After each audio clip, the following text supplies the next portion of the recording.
selline ta on siis. Lint on 1,20 m pikk, 50 senti lai. Siis sai veel naelad sisse panna. Noh, nad ei ole otseselt naelad, nad on poldid põhimõtteliselt. Ja kirjade järgi siis 7 hobujõudu, 200 kuubikut. Masin ise võib 30 kilo kannatab nii-öelda siis kalakastid, asjad saab siia peale. Ja järel vedada, hetkel on siuke kalakelk mõnusa pehme madratsiga. Siia konksu taha saab pudinad külge panna. Ja. Et kui olud on head, siis on 3 meest veab ilusti. Pehmes lumes jah, läheb raskeks, aga jää peal ja kooriku peal ei ole probleemi. Et kaalub 80 kilo. 2 mehega saab sipsti pagassi tõsta, ei ole probleemi. Panen mõned klipid siis juurde, kus on saadud proovida.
Maks kiirus 23 praegu.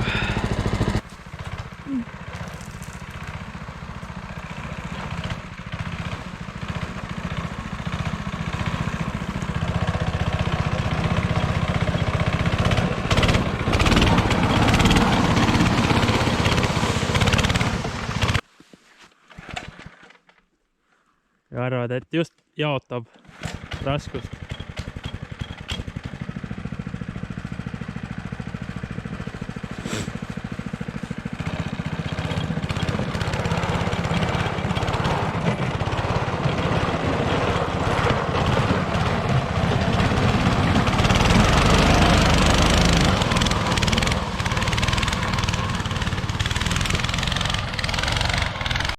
Mis siis veel rääkimata jäi, automaatsiduriga on kütet üsna nuusutab, et saab paagidega päris palju sõita, et see on ökonoomne. Ja siit siis toore klapp. Külmalt, nüüd ma olen natuke sõitnud, aga külmalt on 2 tõmbega läheb tavaliselt. Tooreks kinni.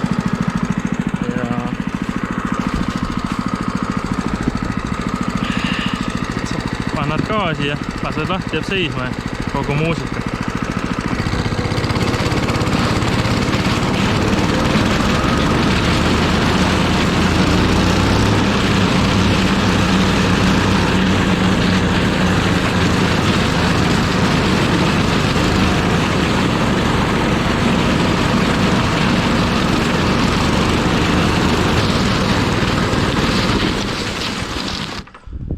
No nii. Paak ei ole täitsa täis, siis mingi nurga alla satub, siis karpa ei saa kütet kätte, sureb välja. Ses suhtes tasub täitsa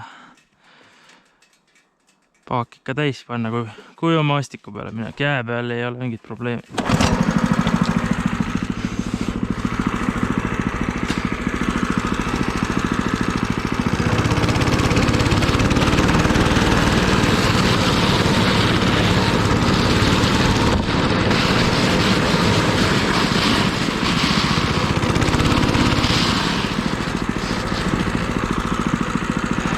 tagurpidi käiku, kui sellist asja tal ei ole, et kuna ta on automaatsiduriga, siis võib lihtsalt teda tagasi tõmmata.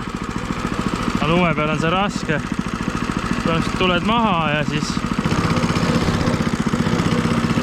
lihtsalt